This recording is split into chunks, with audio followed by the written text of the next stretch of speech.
ETF index mutual funds నేర్చుకుని stock మార్కెట్లో రాణించాలనుకుంటున్నారా? వెంటనే ఈ నెంబర్కి కాల్ చేయండి. నమస్కారం అనంత్ సింగ్ గారు. నమస్కారం శిరీష. సో మరి మనం చూసుకున్నట్లయితే గోల్డ్ గురించి మనం రోజు తగ్గుతుందా పెరుగుతుందా అన్న విషయాల గురించి మనం మాట్లాడడం జరుగుతూ ఉంది. అదేవిధంగా ఈరోజు ప్రైస్ ఎలా ఉంది అండ్ దాంతోపాటు ఎప్పుడు చెప్తూ ఉంటారు గోల్డ్లో కనుక ఇన్వెస్ట్ చేయడం అనేది చాలా మంచి ఆలోచన అని. అండ్ చాలామంది కూడా ఇప్పుడున్న ప్రజెంట్ సిచ్యువేషన్లో స్టాక్ మార్కెట్లోనే ఎక్కువగా ఇన్వెస్ట్మెంట్ వస్తుంది, హై రిటర్న్స్ వస్తుంది అని ఆలోచిస్తున్న వాళ్ళు చాలా ఎక్కువగా ఉన్నారు. కాబట్టి ఒకవేళ ఎవరైనా కూడా స్టాక్ మార్కెటా లేదంటే గోల్డా అని అనుకునే వాళ్ళు ఏది ప్రిఫర్ చేస్తే బాగుంటుందంటారు? ఇన్ఫ్యాక్ట్ రెండు ప్రిఫర్ చేయాలి అంటారు. రెండు కలిపితేనే ఒక గ్రేట్ కాంబినేషన్ అవుతుంది. ఆ గ్రేట్ కాంబినేషన్కి సీక్రెట్ ఏంటో చెప్పనా? ఫస్ట్ అండ్ ఫార్మోస్ట్ ఏంటంటే అందరికీ వెల్త్ కావాలండి. అందరికీ వెల్త్ క్రియేట్ చేయాలి. అది మన ఫ్యామిలీ కోసం కానివ్వండి, పిల్లల కోసం, వాళ్ళ భవిష్యత్తు కోసం కానివ్వండి. సో ఖచ్చితంగా అలాంటి ఇన్వెస్ట్మెంట్స్ అనేది మనం ప్లాన్ చేస్తాం. అది 1000 రూపాయలతో చేస్తున్నారా, 1,00,000 రూపాయలతో చేస్తున్నారా, అది ముఖ్యం కాదు. మీరు ఇన్వెస్ట్మెంట్ చేసేటప్పుడు మీ పోర్ట్ఫోలియోని బ్యాలెన్సింగ్ చేస్తున్నారా అన్నదే చాలా ఇంపార్టెంట్. ఎందుకు చెప్తున్నానంటే బ్యాలెన్సింగ్ ఈజ్ ఆల్వేస్ ఇంపార్టెంట్. ప్రతి దాంట్లో మనం ఎక్కడ చూసినా కానీ ఉప్పు కారం కానివ్వండి బ్యాలెన్సింగ్లో ఉంటుంది. ఒక బండికి మీకు 2 చక్రాలు లేకపోతే అసలు ఆ బండి ముందుకు వెళ్ళదు. సో అన్నిటికీ ఒక కపుల్ అనేది కంపల్సరీ. అలాగే ఎప్పుడైతే మీరు ఇన్వెస్ట్మెంట్ చేస్తున్నారో ఎక్విటీ మార్కెట్స్లోనే అనుకుందాం, like stock market, mutual funds, దాంతోపాటు ఈటీఎఫ్లో ఇన్వెస్ట్మెంట్ చేస్తున్నారా, నిఫ్టీ బీస్లో ఇన్వెస్ట్మెంట్ చేస్తున్నారా, డెరివేటివ్స్లో మీరు ఫ్యూచర్స్ అండ్ ఆప్షన్స్లో ట్రేడింగ్ చేస్తున్నారా, చేయండి, తప్పేం లేదు. ఒకవేళ మీకు నాలెడ్జ్ ఉంటే చేయమని చెప్తాను.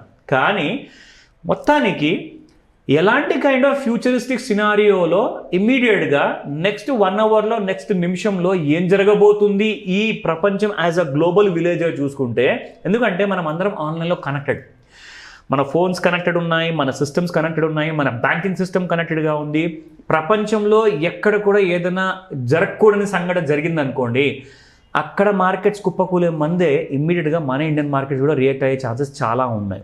సో నేనేం చెప్తానంటే, కోవిడ్ గురించి ఎవరు ప్రెడిక్ట్ చేయలేదు, కానీ కోవిడ్ వచ్చింది కదా. లాక్డౌన్ గురించి అసలు ఎవరైనా కలగన్నారా? లేదు.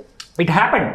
సో కాబట్టి ఫ్యూచర్లో ఇలాంటి పరిస్థితులు రావు అని చెప్పి గ్యారంటీ ఏ పాలిటీషియన్ ఇవ్వలేరు, ఏ దేశ ప్రధాని రాష్ట్రపతి కూడా ఇవ్వలేరు. సో కాబట్టి మనము we need to be prepared for the worst case scenario అనమాట. సో వర్స్ట్ కేస్ సినారియోలో ఏం జరగచ్చు మహా అంటే మార్కెట్స్ పడిపోతాయి. కానీ మార్కెట్స్ పడిపోతే అందరికంటే సఫర్ అయ్యేది ఎవరు? మీరు, మీ పోర్ట్ఫోలియో. సో మనము యాజ్ హెల్త్ పరంగా సఫర్ అవ్వకుండా మన పోర్ట్ఫోలియో మాత్రం లాస్ పరంగా సఫర్ అవుతుంది. సో అలాంటి సమయానికి మీకు గోల్డ్లో ఇన్వెస్ట్మెంట్ చేయడం వల్ల లాభమే జరుగుతుంది, కానీ మీకు నష్టం అనేది జరగదు. చెప్తా ఎలాగో. సో ఈ విషయము, ఈ ఇంపార్టెంట్ బ్యాలెన్సింగ్ యాక్ట్ గురించి ఏదైతే నేను మీకు చెప్పబోతున్నాను కదా, let me hold on to that. ఆ విషయాన్ని హోల్డ్ చేసేసి first let me come to the physical gold market price. ఈ రోజు ట్రెండ్ ఎలా ఉండబోతుంది అండ్ ఇంట్రాడేలో ఎలా ఉండబోతుంది. ఎవరైనా గోల్డ్ ఈ రోజు వెళ్ళేసి కొందాము అనుకుంటున్నారంటే వాళ్ళకు ఒక శుభవార్త కూడా ఉంది. Okay sir. ఎస్, అదేంటంటే గోల్డ్ మీ అందరి ఆశని దురాశ చేయకుండా 3,000 రూపాయలు పడిపోయి డిస్కౌంట్లో అవైలబుల్ ఉందని చెప్తా. 3,000 రూపాయలు, 3,000 రూపీస్. మీకు ఒక షోరూమ్ వాడు కూడా ఇంత డిస్కౌంట్ ఇవ్వడు, మేము ఇస్తున్నాం ఇక్కడ. So this is the right time అని చెప్తాను. బై గోల్డ్ 74,441 రూపీస్ ఒక లైఫ్ టైం హై క్రియేట్ చేసింది. అక్కడ నుంచి గోల్డ్ ఈ రోజున ఇన్ఫాక్ట్ మనం నిన్న కూడా చెప్పాము 71,200. అఫ్ కోర్స్ మీకు కూడా లెవెల్స్ గుర్తున్నాయి. Good for that. మీరందరూ కూడా రెగ్యులర్ గా చూస్తే మీకు గుర్తుంటుంది గోల్డ్ అక్కడ దాకా వచ్చింది.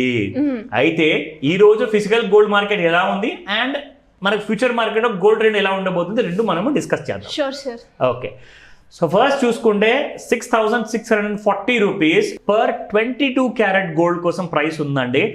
ఇదే కాస్త మీరు చూసుకుంటే 6,900 అబౌవ్ వరకు వెళ్ళిపోయింది. ఇప్పుడు మీకు ఆల్మోస్ట్ అబౌట్ 3,000 రూపీస్ అక్కడ చెప్పాను, ఇక్కడ కూడా ఆల్మోస్ట్ మీకు 300 రూపీస్ పడిపోయింది ఆభరణాల బంగారం. అండ్ 24 క్యారెట్ గోల్డ్ చూసుకుంటే 7,244 రూపీస్ ఉంది. అది ఈ రోజు మార్కెట్ రేట్ ప్రకారంగా చూసుకుంటే. సో మనకి ముఖ్యంగా ఇలాంటి కైండ్ ఆఫ్ ఆఫర్ వచ్చిందంటే మాత్రం ఖచ్చితంగా ఇది బంపర్ ఆఫర్ కాదు, ఇది గోల్డెన్ ఆఫర్ అని చెప్తాను. సో బై చేసుకోండి ఒకవేళ మీకు ఈ రోజున కావాలనుకుంటేనే. ఎందుకంటే మళ్ళీ ఈవినింగ్ 5 to 9 మధ్యలో గోల్డ్లో మళ్ళీ ఒక పెద్ద ఊపు వచ్చే అవకాశాలు పూర్తిగా ఉన్నాయి. సో కాబట్టి మీరు ప్లాన్ చేసుకోండి అలాంటి ఇన్వెస్ట్మెంట్స్ ఏమైనా ఉంటే. నా గోల్డ్ యాక్చువల్గా ఇంట్రాడేలో ఎలా ట్రేడ్ అయ్యింది అండ్ దాని ప్రైసింగ్ కూడా మీకు చూపిస్తాను. చూసారా, నమ్మకం వచ్చిందా? 71,279 వరకు పడిపోయింది. 74,441 అంటే మోర్ దెన్ 3,000 పడిందండి ఫ్యూచర్ మార్కెట్లో.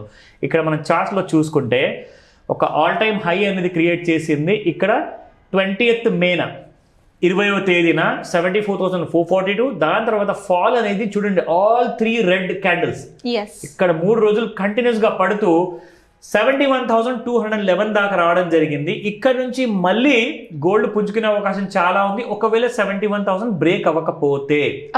ఇన్ కేస్ 71,000 అండ్ 70,000 ఒక సైకలాజికల్ ఫిగర్ కాబట్టి అది ఒకవేళ బ్రేక్ అయింది అనుకోండి, మనం 66,000 చూస్తాము నెక్స్ట్ 3 నెలల్లో.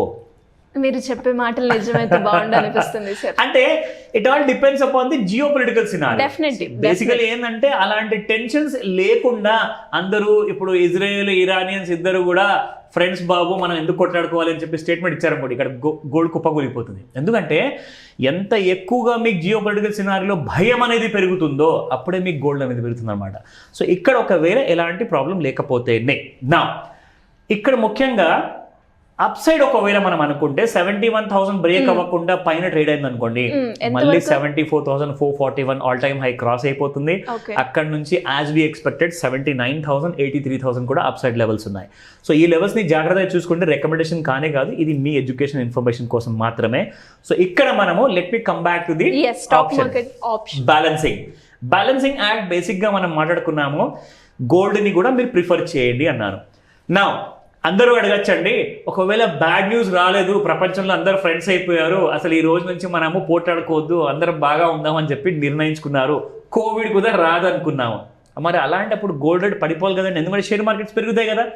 వెరీ గుడ్ ఆలోచన అని చెప్తాను. నేనేం చెప్తానంటే మీకు ఎప్పుడైతే స్టాక్ మార్కెట్స్ పెరుగుతూ ఉంటాయో ఆ టైంలో మీరు గమనిస్తే గోల్డ్ స్టాటిక్గా ఉంటుంది ప్రైస్, అంటే కిందికి రాదు. ఎందుకంటే గోల్డ్కి ఇంట్రిన్సిక్ వాల్యూ చాలా ఎక్కువ అండి. ఇక్కడ షేర్ మార్కెట్లో కంపెనీస్ ఒకవేళ మంచి ప్రాఫిట్స్ డిక్లేర్ చేయకపోతే వాళ్ళ షేర్ ప్రైసెస్ కిందికి పైకి అవుతుంటాయి. కానీ గోల్డ్లో ఒక కంపెనీ కాదు కదా, అందులో ప్రాఫిట్స్ రావాల్సిన అవసరం లేదు కదా. అది ఎంత మీరు మైండ్స్లో నుంచి తీయడానికి ప్రయత్నించినా కానీ కేజీఎఫ్ లాంటి మూవీలోనే చూపించారు టన్నులు టన్నులు బంగారం అక్కడ, అది సినిమాల్లోనే మాత్రమే. నిజానికి చెప్పాలి అంటే అసలు ఎక్కడ కూడా మైండ్స్లో నుంచి మీకు గోల్డ్ అనేది రావట్లేదు బయటికి. సో కాబట్టి స్టాక్ మార్కెట్ పెరిగినప్పుడల్లా గోల్డ్ ఎక్కువగా ఒక 1,000 రూపాయలు 500 పడితే పడింది, కానీ అక్కడే స్టాటిక్గా ఉంటుంది. ఒకవేళ బ్యాడ్ న్యూస్ వచ్చిందనుకోండి, షేర్ మార్కెట్ పెరిగిన షేర్ మార్కెట్ కాస్త మొత్తానికి కుప్పగూలిపోయే ఛాన్స్ ఉంది, అప్పుడు గోల్డ్ మొత్తానికి ఆకాశాన్ని అంటుందండి. సో నేనేం చెప్తానంటే ఒక 10 లక్షలు ఇన్వెస్ట్మెంట్ అనుకుంటే, లేదంటే ఒక ₹1,00,000 ఇన్వెస్ట్మెంట్ అనుకుంటే 50 లేదా 60,000 రూపాయలు మీరు స్టాక్ మార్కెట్లో పెట్టుకోండి. మిగతా డబ్బుని ఖచ్చితంగా మీరు గోల్డ్లో పార్క్ చేయండి. గోల్డ్ ఫ్యూచర్స్ అంటారా, గోల్డ్ SGB బాండ్స్ అంటారా, గోల్డ్ బీస్ ఉన్నాయి, ETF ఉన్నాయి, అది మీ ఇష్టం. నేను రికమెండేషన్ మళ్ళీ నేను చెప్తున్నాను, ఇవ్వట్లేదు. ఆప్షన్స్ మీకు చాలా ఉన్నాయి. ఎలాంటి డౌట్స్ ఉన్నా కానీ ఖచ్చితంగా మీరు నాకు కాల్ చేయండి. Thank you sir, thank you so much. Welcome Shirisha. Suman టీవీలో మీ పర్సనల్ అండ్ బిజినెస్ ప్రమోషన్స్ కోసం కింది నెంబర్కి కాంటాక్ట్ చేయండి.